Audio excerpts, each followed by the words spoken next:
For my final contemporary issues project, I chose to do my wild card, and I chose sexual education in the school systems.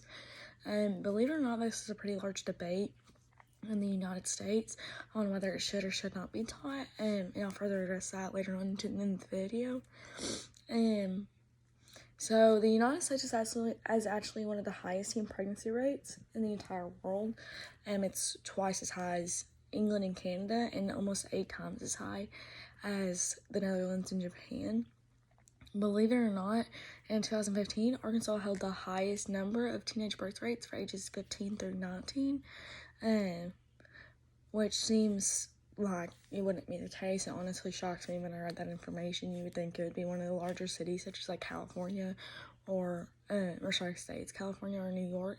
However, it is Arkansas, and I think a lot of this has to do with the type of sexual education we teach in school, as well as like what's mandatory and what's not, and how it is being taught. For instance, multiple states do require sexual education, but they are taught in different forms and ways. Some of them require only abstinence information, while some of them have information on how to have safe sex. Only 13 states in the United States require sex education to be medically accurate, which I think is a really big part of sexual education and what students should be taught. In Arkansas specifically, the only requirement is that abstinence be stressed to students, rather than teaching them safe sex, which would really be necessary, because if they're going to do it anyway, which they most likely are, and they need to know how to be safe, because for the probability of students pretending an abstinence is a lot lower. So some ways that it can be more beneficial to teens rather than just doing it in the natural setting, you're just doing it as a class in school, is for it to be gender exclusive. This would make it a lot less embarrassing on students. They would feel more open and inclined to ask questions and have more proactive talking, and then they can have a more serious discussion. Another way to make it more beneficial would be to use correct terms of like the reproductive system, sexually transmitted diseases, instead of using like street slang or anything like that. And then another thing is that the course can be used not only to give the information, but it can be there to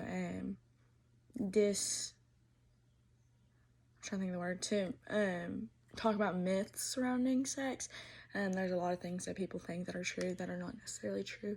For instance, a lot of people think that you cannot get pregnant the first time that you do have sex. I know personally, I used to think that when I was younger, and long before I was even old enough to have sex, but I used to think that you could not get pregnant for the first time you had sex, and that is something that would be good to teach teens, because then they wouldn't be safe for their first time. Some benefits of teaching in school is that it's going to help prevent pregnancy, STD, and sexual assault. It's going to provide students with all the information that they may have previously been lacking. It also, the spread of HIV and other STDs in young adults is due to low rates of contraceptive use because of their lack of information. Some possible cons that makes this debate a little bit more controversial is that it stands against some people's religious beliefs to speak about it in the schools. There's a lack of skilled teachers in the United States for teaching the sexual education courses effectively, and a lot of parents think that it would make students more inclined to have sex, so it would make them more curious. And then also, if they knew that they could have safe sex, and they may be more likely to do it because they're not really worried about the risk or their concerns. And the debate is more than just if to have sexual education in classes or not, or in public schools. It's more about what information to teach, how much detail should be provided. Some people may consider it to be vulgar to talk about sex, whereas in the eyes of a teenager, it could be beneficial because it could save them from getting an STD, or it could save them from getting pregnant at such a young age. Another thing is the controversy of teaching abstinence versus safe sex. Like I said previously, teaching abstinence, I personally feel isn't very beneficial to teenagers, just because it's something that they're going to participate in anyway, and preaching abstinence at them really isn't going to change anything, and it's not going to provide them with any information on how to be safe. Another thing that's controversial is to use medically correct terms.